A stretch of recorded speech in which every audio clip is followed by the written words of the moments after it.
SpongeBob SquarePants is easily my favorite show of all time. I grew up with it, and to this day I still absolutely love it. So when I saw the trailer for Battle for Bikini Bottom Rehydrated, I was so excited. I was hoping this game would be similar to Mario 64 or Banjo-Kazooie, and the gameplay itself definitely is. However, this game is very unfinished. I don't think I went 10 minutes without some game-breaking glitch happening to me. There was this one mission where you had to collect these crystals for Barnacle Boy. I got 2 of the crystals and then got soft-locked in the wall, so I had to exit the game and go back on. But when I got back on, the crystals weren't in my inventory anymore, and they weren't where I found them either. They were completely gone, meaning that mission was literally impossible for me. There's also just an overarching sense of bugginess throughout the entire game. My character would slide down completely flat surfaces, I would get stuck on walls, enemies that I couldn't even see would instantly kill me. I think if they had taken a couple more months to make the game, it would have really made a big difference. That being said, I'm not entirely blaming the glitches on the developers. Nickelodeon really rushed them to get this game out, so it's not really their fault. What is their fault, though, is this stupid fucking ball mission.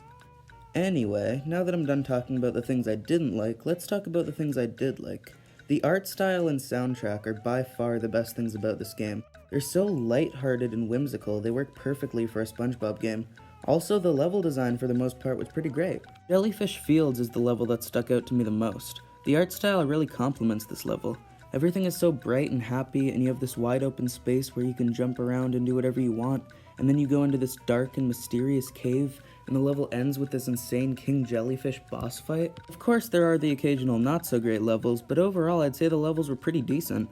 Another thing I really liked about this game was the voice acting and writing. Whenever the characters are talking, it feels like something out of an episode of the show. But Patrick, aren't we going to say the magic wishing words? You already did! So, okay is the magic wishing word?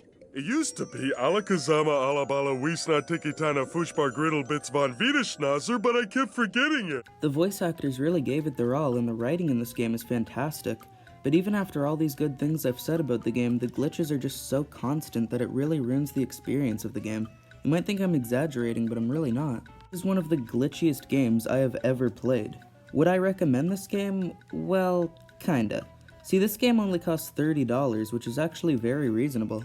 If this was a massive AAA game that costed $80, then it would be way overpriced and I would not recommend it. But at its modest price of $30, I would definitely recommend it to anybody that enjoys 3D platformers.